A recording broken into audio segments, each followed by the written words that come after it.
तरह के सवाल आपको एग्जाम में आ सकते लैब में। सर कोई मतलब ऐसा लॉजिक लगाएं कि वो हम ये डिटेक्ट कर सकेंगे इस वक्त उसकी कोलिजन किस उसके साथ है, अगर बॉल के साथ है फिर उस पे बॉल वाली वो तो एनिमेशन हो रही है ना, बॉल से फॉलिंग वाली एनिमेशन हो सर, बाकी दूसरी वाली एनिमेशन हो कैसे वही तो पूछ रहा हूँ।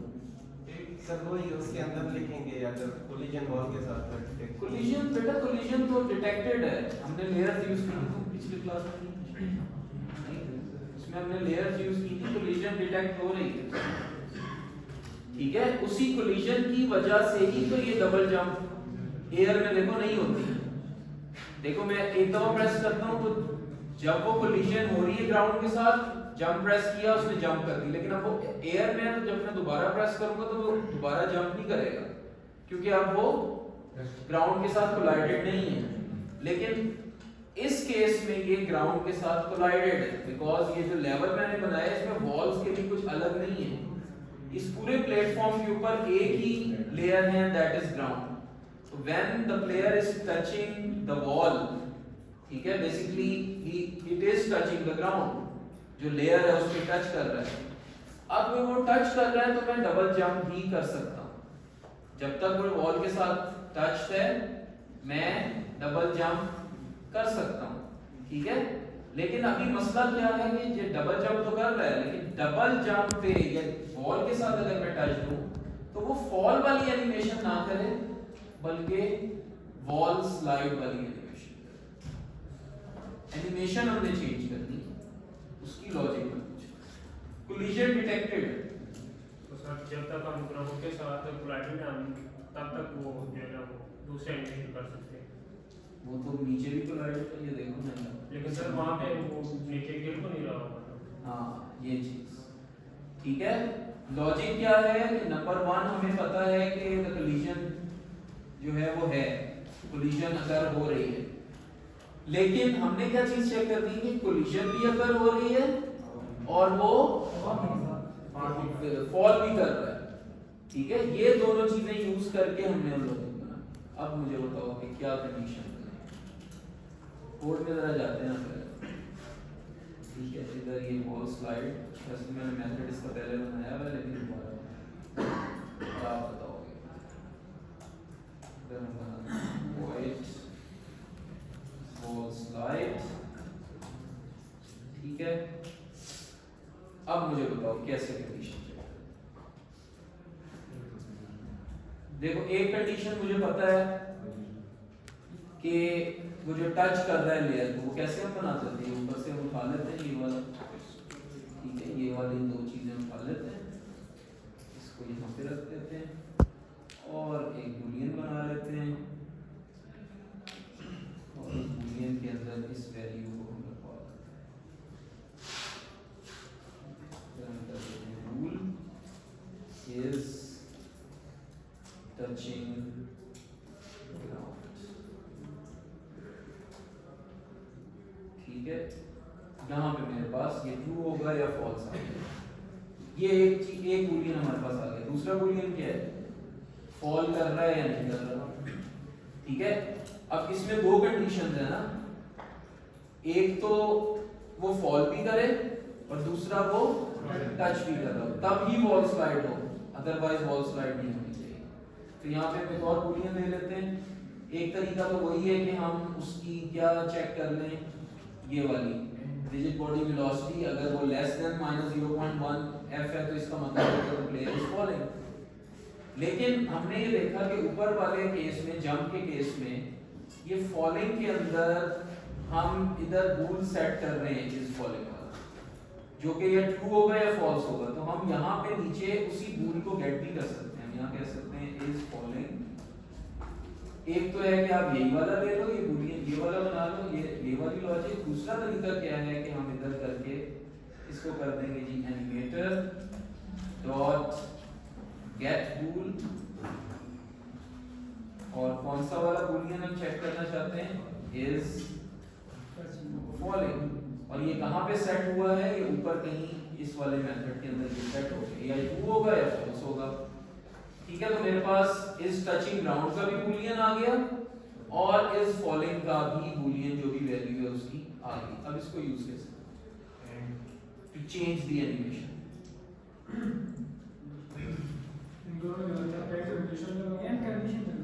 इन दोनों के अंदर हम क्या करेंगे जी, इज टचिंग ग्राउंड भी है एंड इज फॉलिंग भी है। अगर ये दोनों ट्रू हैं तो हम क्या करेंगे, एनिमेटर डॉट सेट बूल। अब ये मैंने ऑलरेडी स्टेट इसकी बनाई हुई है और उस स्टेट के अंदर जो पैरामीटर मैंने सेट किया हुआ है वो है is hugging ball I think, तो वो हम यहाँ पे चेक कर लेते हैं जी, इज हगिंग बॉल। और इसमें हम क्या कहते हैं, ट्रू कहते हैं। अच्छा, अब इसमें मसला क्या होगा, इज टचिंग जब ट्रू है, फॉलिंग भी ट्रू है, तो ये ट्रू हो जाएगा और फिर ये फॉल्स कभी नहीं होगा, ऐसे ही है ना। जरा इसको चेक कर लेते हैं, देखते हैं इसका इफेक्ट क्या है।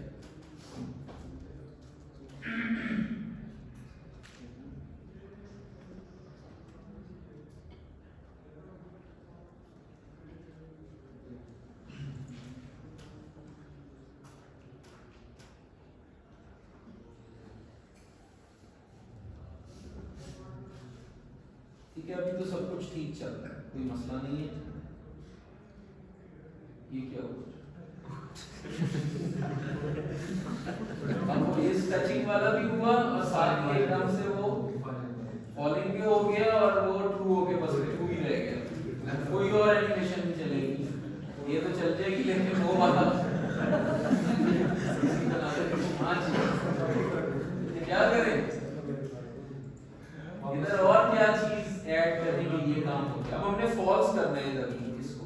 सर अगर ये कंडीशन फॉल्स होती है, इज नॉट मतलब नॉट करके उस तरह करके देखें तो फिर हम इसको दोबारा फॉल्स करते हैं और एल्स कंडीशन लगा के करते हैं। एल्स तो नहीं लगाएंगे, कि एल्स इफ लगाएंगे, एल्स इफ ठीक है, एल्स इफ। आप बताओ क्या करें, एनिमेटेड डॉट सेट बूलियन ये पूछना है, इसी लाइन को कॉपी करके आप में फॉल्स करें। कंडीशन क्या है, उसके आगे नॉट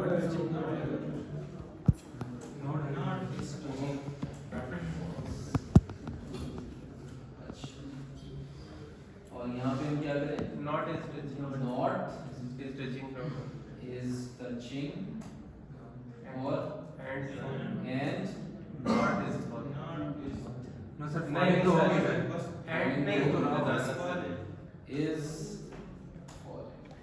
ठीक है। अब जरा देखते हैं।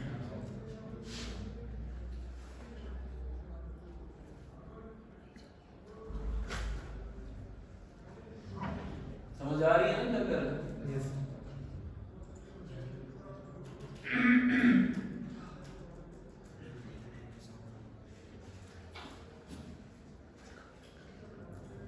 ठीक है जी, अभी हो गया।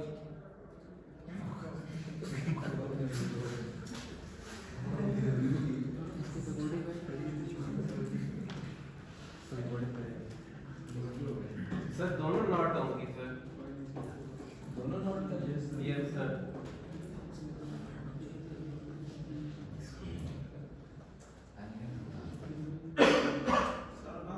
वो फिर गिरी नहीं रहा और ऑपरेटर लगा के और ऑपरेटर लगाएंगे बताओ, तुमने लॉजिक बनानी, मैं कुछ नहीं कर एंड और रहा। सोच के एक ही दफा बताओ जल्दी से, और बताओ।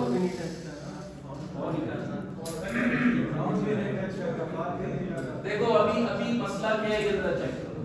इज टचिंग ग्राउंड ट्रू है, इज फॉलिंग ट्रू कंडीशन ठीक है, हमने एनिमेशन चेंज कर दी हगिंग बॉल, ठीक है, ट्रू कर दी। अब उसमें हम जो नीचे वाली कंडीशन उसमें कह रहे हैं इज टचिंग ग्राउंड, अगर वो है क्या कहते हैं फॉल्स है और इज फॉलिंग जो है वो ट्रू है, वो पहले हम ये चेक कर रहे थे, फिर हम क्या कर रहे थे हगिंग बॉल को फॉल्स कर रहे थे, ये भी है ना। और अब हम क्या कर रहे हैं, इज टचिंग ग्राउंड फॉल्स है एंड इज फॉलिंग भी फॉल्स है, सर पहले नो सर सर और है एक होता है सर पहले ये आपने ही बताना है, मैंने कुछ नहीं करना है। सर ये स्ट्रेचिंग ग्राउंड से नॉट हटा दें क्योंकि ग्राउंड को तो टच कर रहा है सर, तो उस पे एनिमेशन लगनी चाहिए। उसको हटा दो। ना ना पहले स्ट्रेचिंग ग्राउंड को नॉट को हटाएं सर। इसको हटा दे। अभी सही अभी ठीक है।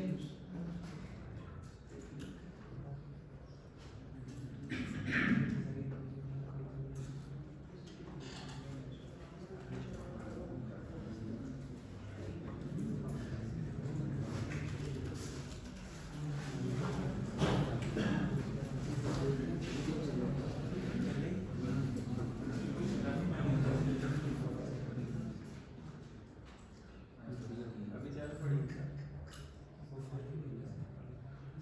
तो वो एनिमेशन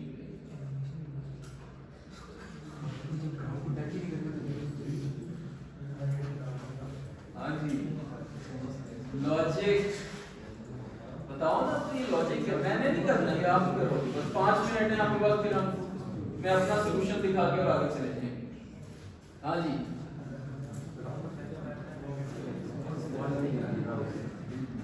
सोच के दो।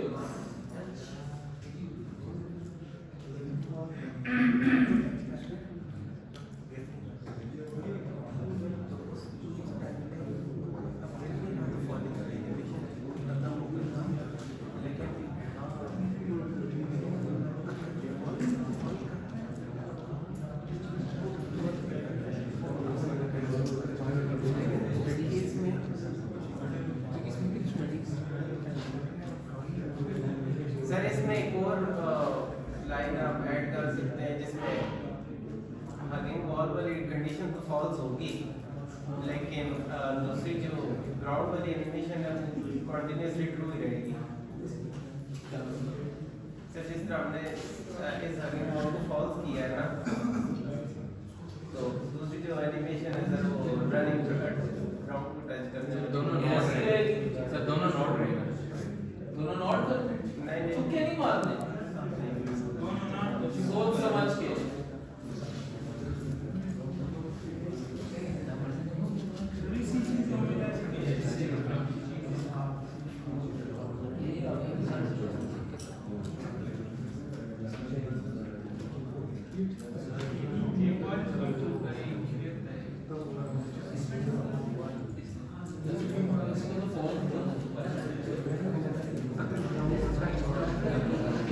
फॉलिंग वाली एनिमेशन चल रही है, स्लाइडिंग वाली एनिमेशन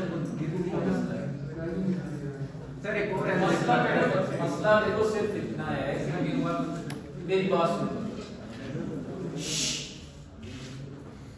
देखो यहाँ पे हमारी कंडीशन तो ठीक है, फॉलिंग पे वो ट्रू तो हो रहा है, ठीक है, लेकिन मसला उसमें क्या आता है कि वो फंस जाता है, ट्रू ही रह जाता है, हमने उसको फॉल्स भी कर रखा है। समझ आ रही है? हमने ये जो इस हगिंग वॉल वाली कंडीशन है इसको कहीं पे फॉल्स नहीं किया। ऐसे को हटा के कैसे करते हैं सर इसको? सर जब वो ग्राउंड रेगुलर स्टेटमेंट में करते हैं।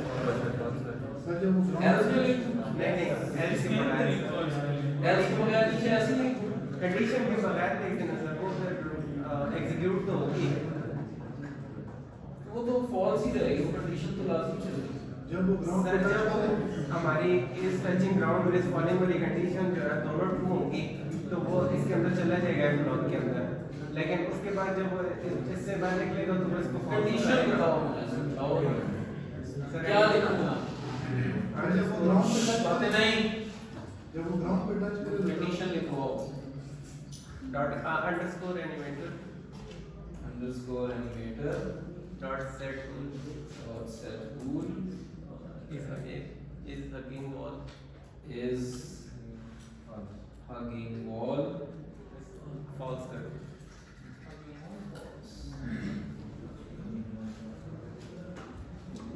बस।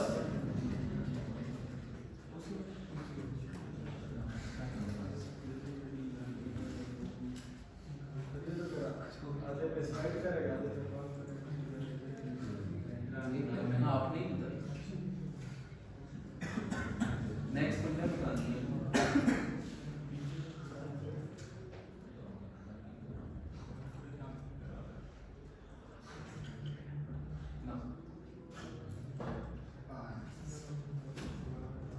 देखो वो एक दफा ट्रू होती है उसके बाद फॉल्स हो जाएगी। सर इसको डिबग लॉग करके देखें ट्रू हो रही है इसको ये इफ कंडीशन ट्रू हो रही है एक दफा हो गई, उसके बाद फॉल्स हो जाएगी।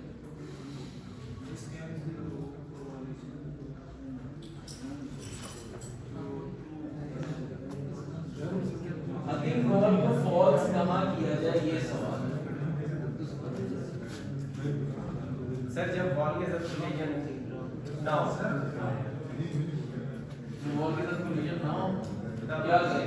तब अगेन वॉल को स्मॉल किए तो क्या ही मारने हैं सही सोच के बता थोड़ा क्या सही वो तो बात करें हाँ जी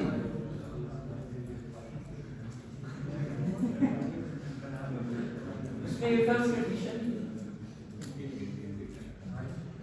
सर इससे से होता है ये बता दें देगा बता देगा सबसे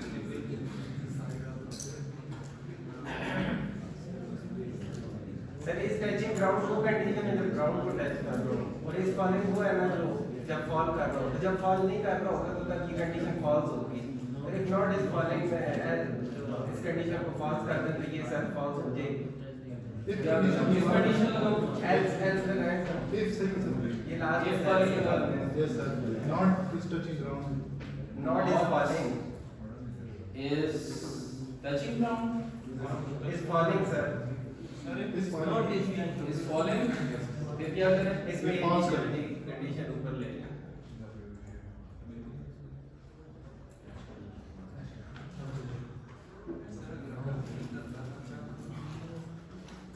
बस ये आपने किया है इसको।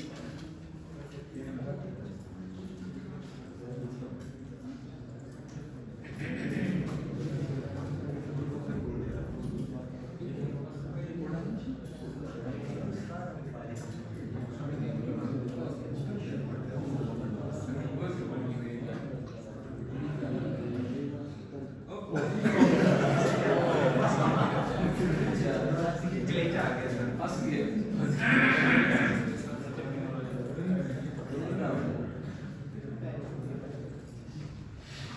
सर अभी ये मेरे तो आगे तक जाके ऐसे फंस गया तो मेरी गेम फ्लॉप हो जाएगी देखो ना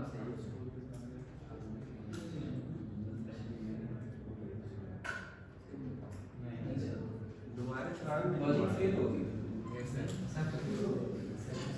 बंद कर देते हैं।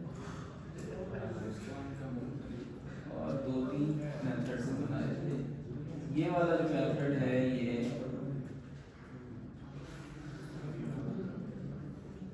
मैंने नहीं बनाया ये बस आपके दूसरा जो सेक्शन है उनने ठीक है। अब इसमें उन्होंने हगिंग वॉल को भी वो वाली देखो कंडीशन आपकी बिल्कुल ठीक है ये वाली ठीक है ना वो एल से उसी तरह सही लगा था एक चीज थी जो रह गई थी वो ये वाली इस कंडीशन को भी तो हमने करना है ठीक है।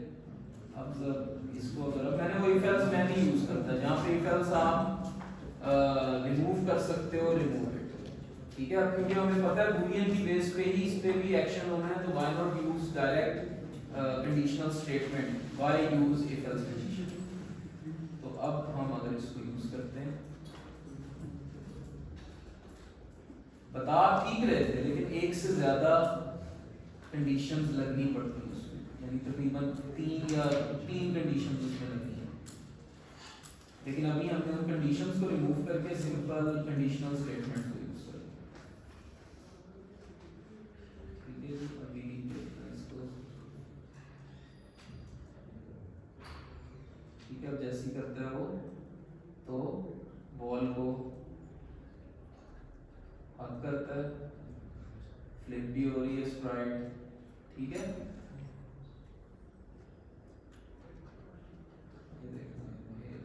ये देखो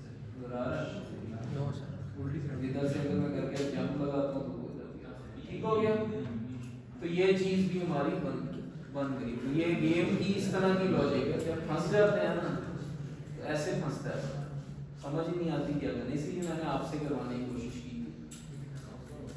तो इस तरह की लॉजिक है, मैं फिर शेयर कर दूंगा। नेक्स्ट अब जो हमने करने लगे हैं, जो आज का काम था, ये तो प्रीवियस था, जो थोड़ा एक रह गया था तो हमने नहीं किया था। आज का जो काम हमें करना है वो है जनाब एनिमीज, ठीक है। तो सबसे पहले तो अच्छा, एनिमी के लिए मैंने एक अलग सीन बनाया। अभी मैं फिलहाल उन एनिमीज को उसमें नहीं लेके आऊंगा, ताकि जब हम एनिमी की एक दफा एआई बना लेंगे फिर उसके बाद उस एनिमी को हम अपनी जो है गेम लेवल के अंदर लेके आएंगे। अभी फिलहाल जो है वो एनिमी के लिए अलग से लेवल मैंने बनाया है,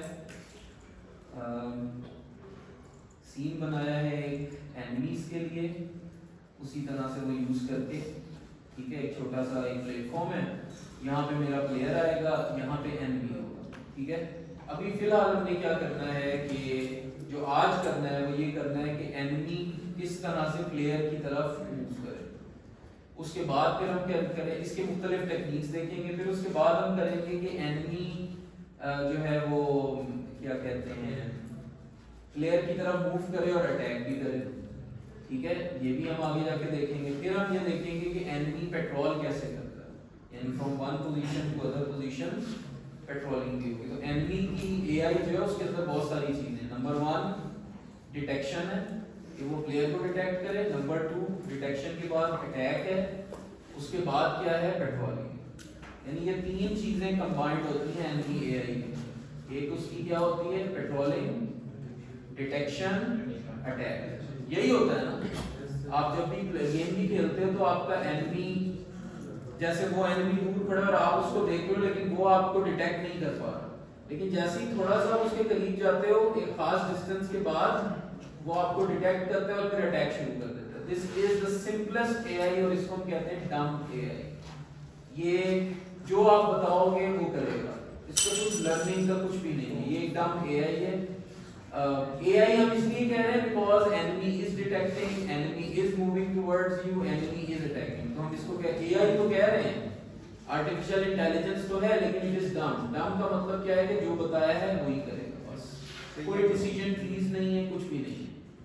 इसके अलावा जो यूजुअली गेम के अंदर जो आर्टिफिशियल इंटेलिजेंस यूज की जाती है, जो बेहतर गेम्स होती हैं, अच्छी गेम्स होती हैं, उसके अंदर ये नहीं होता कि एनिमी का एक ही एक्शन है, ठीक है। एनिमी के तो मल्टीपल एक्शंस भी हो सकते हैं। एनिमी आपके पास ग्रेनेड भी फेंक सकते हैं, एनिमी फायर भी कर सकता है, एनिमी किसी दूसरे प्लेयर एनिमीज को भी बुला सकता है, अपने साथियों को भी बुला सकता है, तो बहुत सारी उसकी चीजें हो सकती हैं। तो जो गेम्स के अंदर यूजुअली जो एआई यूज की जाती है मशीन लर्निंग की, पहले से मैं आपसे पूछ लेता हूँ कि मुझे ये बताओ कि सुपरवाइज्ड लर्निंग क्या होती है?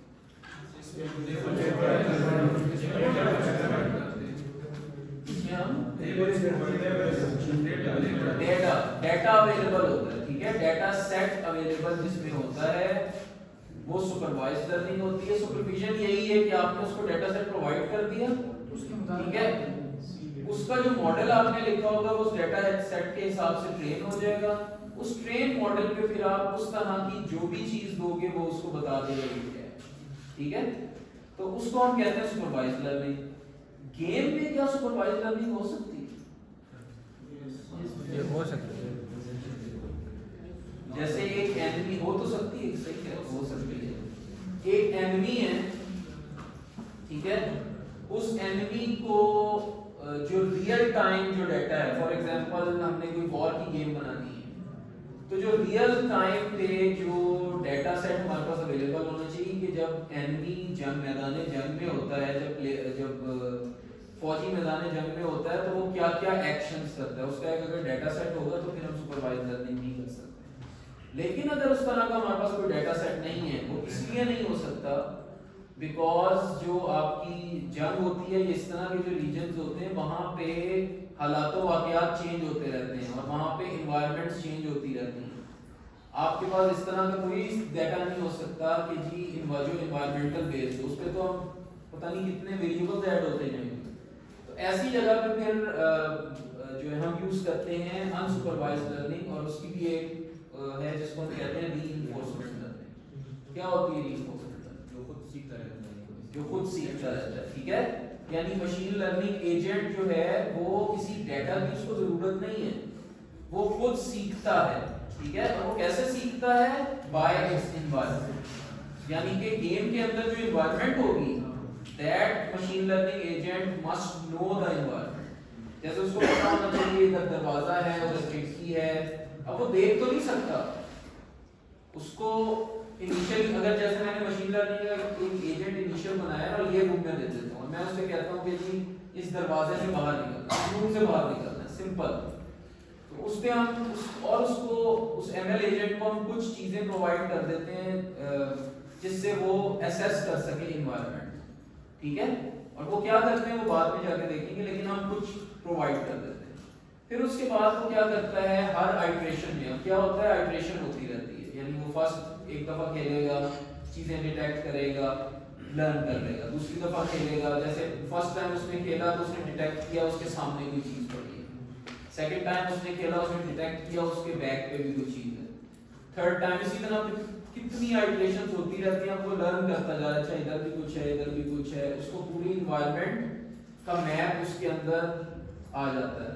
फिर उसको पता लगता है अच्छा जी ये पॉइंट है जिधर मैंने जाना था, और वो नेविगेट करता करता अल्टीमेटली इधर चला जाए। इस पूरे लर्निंग प्रोसेस को 1 घंटा भी लग सकता है और 10 दिन भी लग सकते हैं, डिपेंड करता है कि आपकी एनवायरनमेंट कितनी कॉम्प्लेक्स है, ठीक है।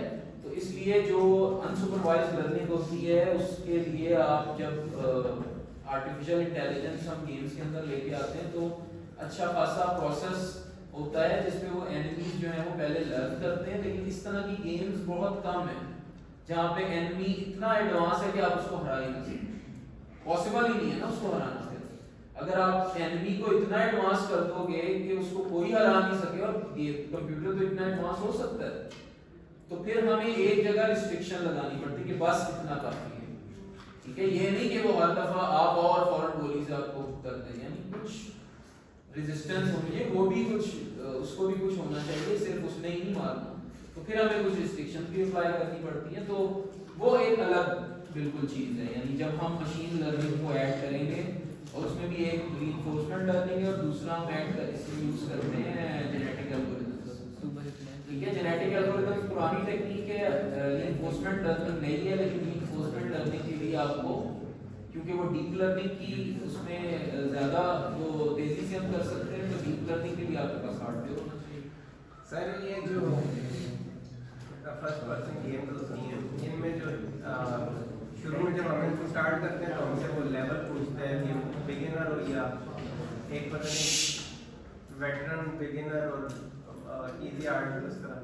तो उसमें वो भी इसी बेस वो एनिमीज, हाँ वो एनिमीज की जो ट्रेंड एनिमीज होते हैं ना, जो ट्रेंड मॉडल होते हैं, वो उन्हीं के लेवल होते हैं बेसिकली। यानी आपके एनिमीज जो बिगिनर में होंगे वो एनिमी आप समझ लो कि कम एग्रेसिव होंगे, उनकी लाइफ कम हो सकती है, उनका रेट कम हो सकता है, उनका डिटेक्शन लेवल कम हो सकता है, वो क्या एक्शंस परफॉर्म करें वो लिमिटेड हो सकते हैं। जैसे जैसे आप फॉर एग्जांपल रेसिंग की गेम ले लो, रेसिंग की गेम में अगर आप बिगिनर करो तो बड़ी आसानी से जीते हो, बाकी गाड़ियां आपसे पता नहीं कितनी पीछे रह जाएंगी।